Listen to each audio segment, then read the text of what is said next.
in which children and adults engage in warm, positive relationships, treat each other with respect, and learn from and with each other.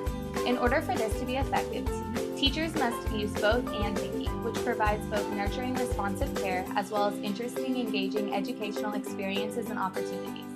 The value of creating this type of community and environment within the classroom will benefit each individual student and help them achieve 3 essential goals, such as develops positive social skills and emotional self-regulation, prevents future social and behavioral difficulties, and build a foundation of learning for later success in school and in life. There are 3 main components that must be implemented and practiced in order to achieve and create a caring social community. The first of these is establishing a positive relationship with children. In classrooms where teachers have taken the initiative to get to know each individual student at a personal level, children are more likely to influence their own behavior because they then pay more attention to responsive, caring adults. In addition, caring relationships help children develop positive self-concept, confidence, and a sense of safety. According to a survey by Wellbeing Australia in December of 2011, out of 466 respondents, 85.9 strongly agreed and 12.1 agreed, together making 98% agreeing that a focus on student well-being enhanced an effective learning environment.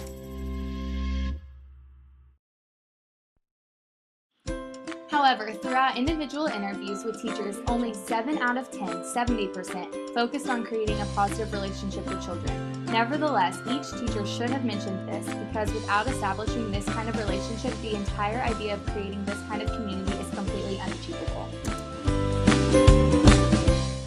Secondly, teachers should have their classroom set up as a high-quality, supportive learning environment. Such environments send messages to children as to how to behave and what kind of behavior is acceptable. Teachers must consider the physical space of their classroom, make sure that it is accessible to all children, and also have separate learning centers, which are defined as areas of the classroom that have a particular purpose and contain relevant materials. Also, teachers must be purposeful when organizing the day. One of the most important aspects of managing a classroom and influencing children's behavior is planning and using time effectively, as well as ensuring smooth transitions and using routines. Alarmingly, not one teacher mentioned this during the interview process. However, 3 out of 10 students did. They explained that by having these consistent, reliable routines, they felt less anxious and in turn were less inclined to act out. Finally, teachers must establish clear and consistent rules for behavior.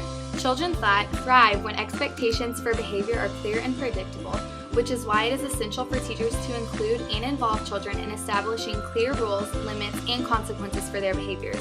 These rules and guidelines need to be made immediately by involving and engaging children in creating the positively stated classroom rules. When interviewed, only 4 out of 10 teachers spoke of rules and expectations, social contracts, and a behavior reward system. However, this needs to be a priority for all teachers. Building such an environment where students feel safe, comfortable, welcomed, and accepted by adults and peers is one of the most important aspects that must be addressed prior to even teaching any kind of academics. Without this type of caring community, it would be extremely difficult for learning to even go on. Based on our analysis, the teachers' responses align with our research by initially creating a positive relationship with each individual child and establishing clear, consistent rules for the child's behavior. However, they did not mention ways in which to implement a high-quality environment. In conclusion, teachers must remember to apply such an environment through the use of learning centers, planning time effectively, creating smooth transitions, and establishing reliable routines that students can count on.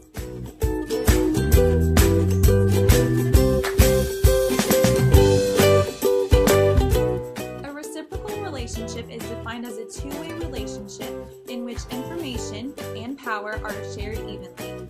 This means that the parent or guardian of a child is in a partnership where ideas and information about the student are effectively communicated to enhance their learning.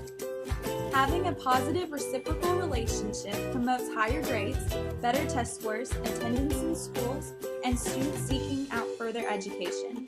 From our research, we have found 3 key concepts must be implemented in order to achieve a positive reciprocal relationship between family and community. They are effective communication with the family, involving families in programs in school, and welcoming diverse family types. According to a study done out of the University of Wisconsin, parents only participate in their children's school 0.76% of the time. parents' participation is at a low. Another study shows that while only 44% of the teachers contact parents, only 23% are in daily communication with their child's educator. In Finland, the home of the highest-ranking educators in the world, parent involvement is at a high. Now let's take a look at the video on Finland education.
As you can see from the video, Finland's parents are highly involved in their children's schools, which promotes and encourages success. However, teachers and students all agreed email, phone calls, and parent conferences were important for constant communication. When interviewing local teachers, 10 out of 10 teachers failed to mention the importance of accepting family diversity, nor did they mention ways to involve parents in the classroom. Students' responses were the same. In conclusion, teachers and future teachers need to remember to constantly communicate through multiple sources, create opportunities for parent involvement, as well as remembering family diversity.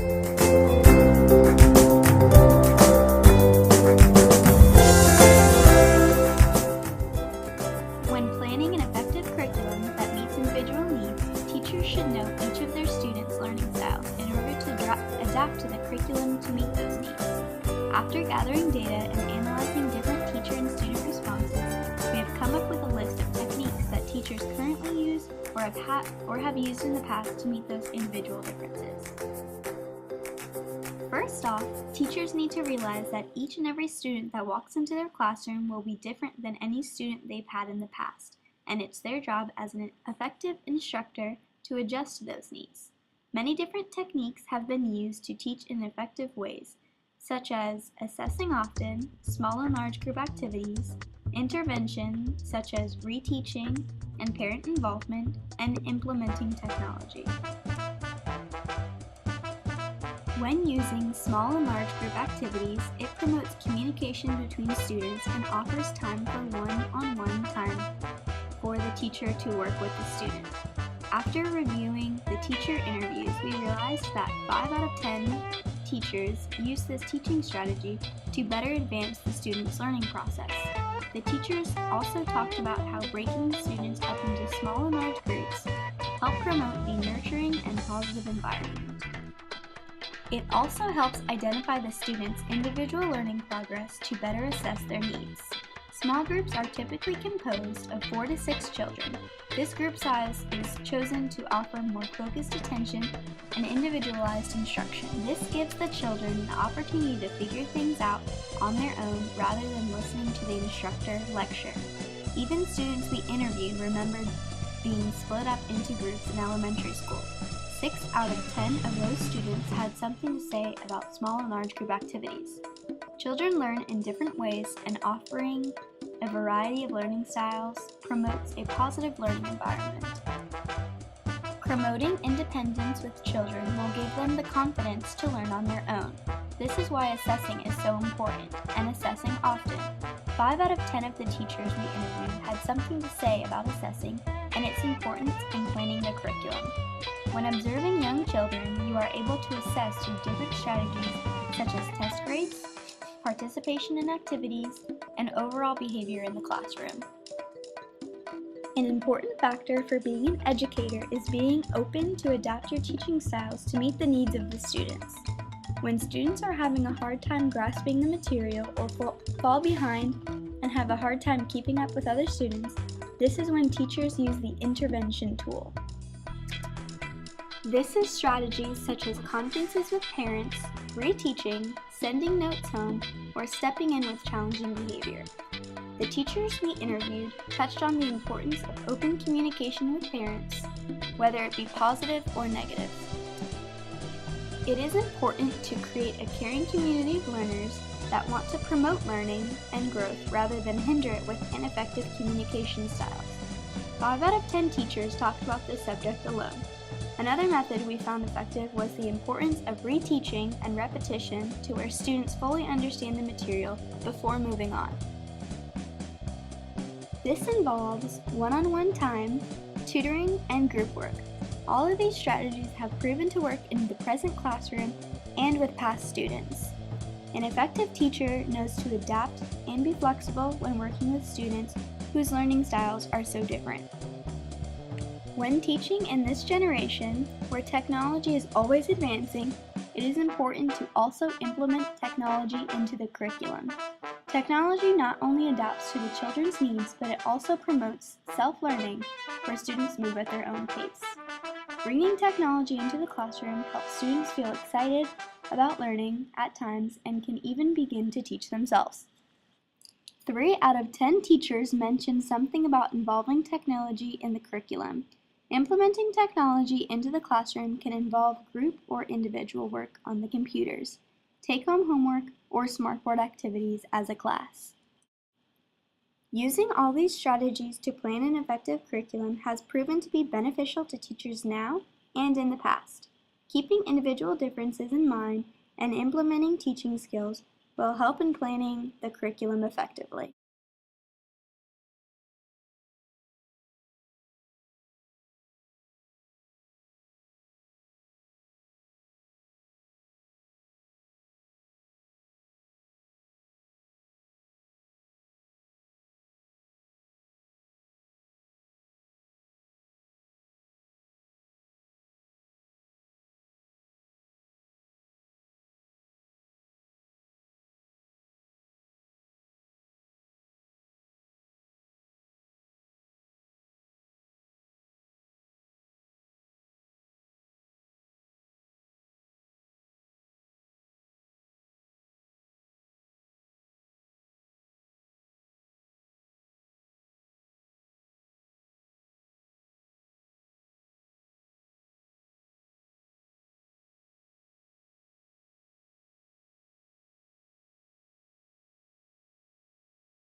Assessment is the ongoing process of gathering evidence of children's learning and development, then organizing and interpreting the information in order to make informed decisions about instructional practices. Assessing the learning and development of students promotes many positive points, but to name a few are adaptive behavior, producing specific scores, and effective observation so that students can better engage and retain the information learned in their classroom environment. Teachers assess students' learning and development in many different ways. For example, informal and formal assessment, formative assessment, and standardized testing. Audio Jungle.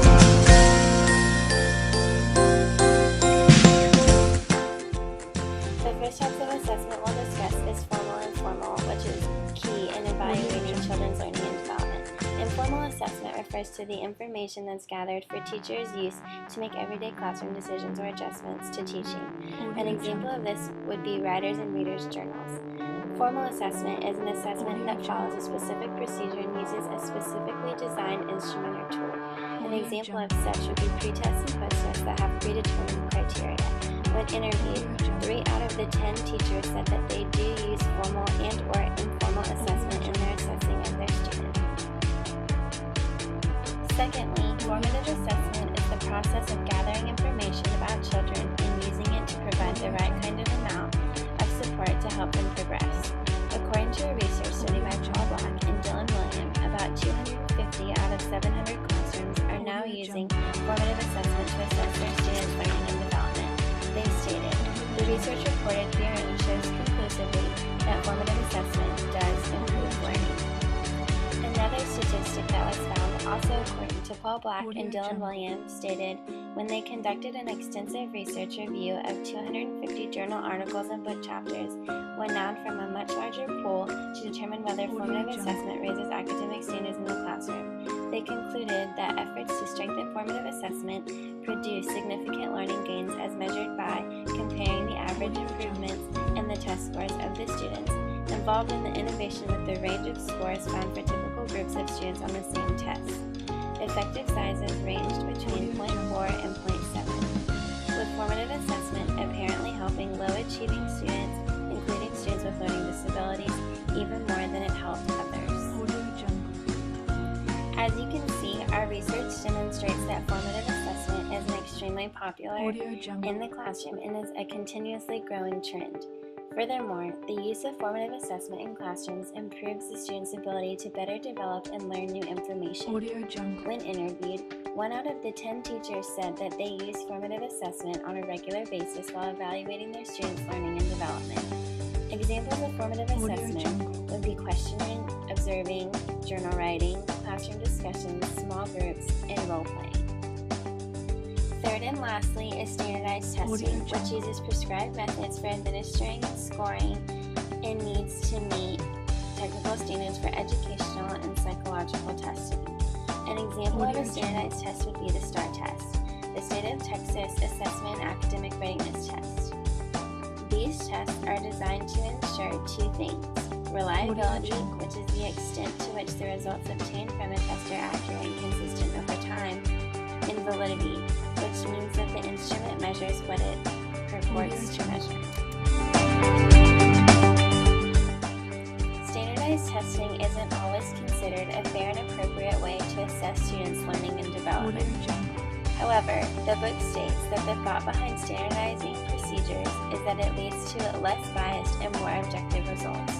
When interviewed, 3 out of the 10 teachers claimed that they use standardized testing to assess their students' learning and development.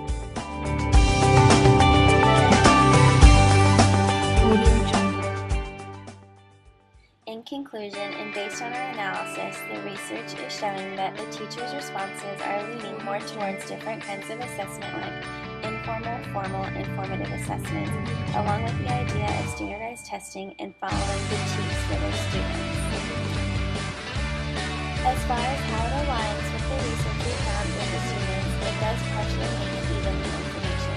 Teachers and future teachers need to remember that assessment is key and can help improve their teaching and the program as a whole. And also that observing and or testing the student isn't always the best or most effective way to assess them.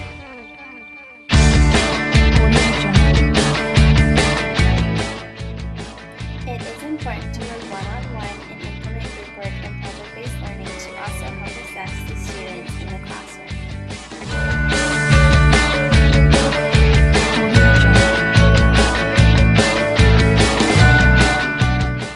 Cultural diversity is the cultural variety and cultural differences that exist in the world, a society, or an institution. The explicit or implicit values, beliefs, rules, and expectations for behavior of members of a group that are passed on from one generation to the next. The phrase cultural diversity can also refer to having different cultures respect each other's differences. There are many ways to remain culturally diverse in the classroom, and based on our research, that is being able to introduce different cultures, focus on family and community involvement, and integrate social studies curriculum. Various ways one can be culturally diverse would be to become knowledgeable about cultural differences among students, reach out to the community in as many ways as one can, and incorporate culturally relevant teaching.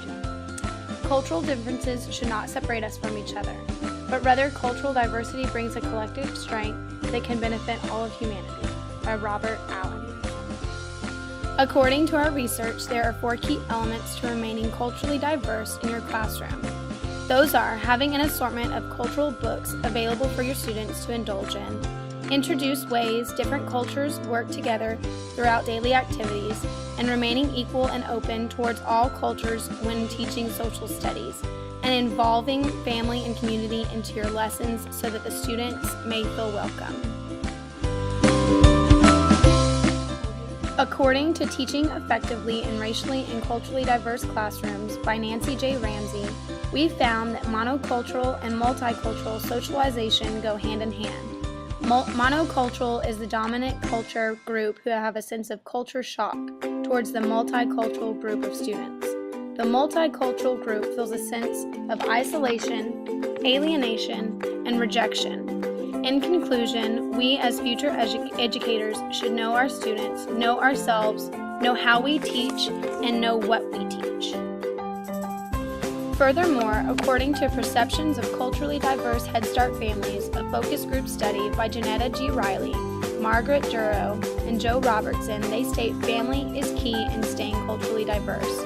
When other people's children become our children, and educators invest time and commitment to working with parents, we may come to the powerful realization that all children have the potential to learn, regardless of poverty, culture, and language.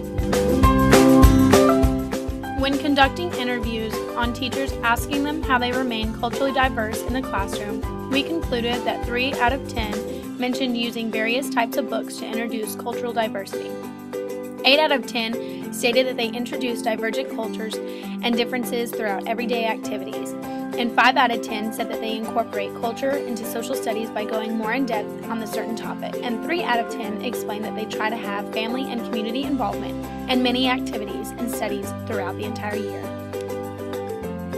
In comparison, we interviewed students on how they thought their teachers, K through 3rd grade, remained culturally diverse. Our data analysis concluded that 3 out of 10 said they only learned about culture on specific holidays. 5 out of 10 acknowledged that their teachers introduced divergent cultures and differences on a daily basis, and 5 out of 10 expressed that their teachers incorporate culture into social studies, and 3 out of 10 stated that family and community involvement is incorporated into their education to further their knowledge of cultures. Based on our analysis, the teachers' and students' responses align with our research by initially creating a culturally diverse atmosphere and keeping in mind each child's individual needs, culture, and making sure that to make them feel welcome. In conclusion, teachers must be able to introduce different cultures, focus on family and community involvement, integrate social studies curriculum, and know that we are all different, but ultimately a true work of art. After all of our individual and group research, we have reached a consensus that the material and concepts in which we are currently learning in this class are in fact reality. In conclusion, through in-depth research of creating caring social communities, reciprocal relationships, effective curriculum, cultural diversity, and assessment, we conclude that not only is this content in the course relevant, but also a topic in which teachers must consistently remember and reflect reflect on in order to remain effective.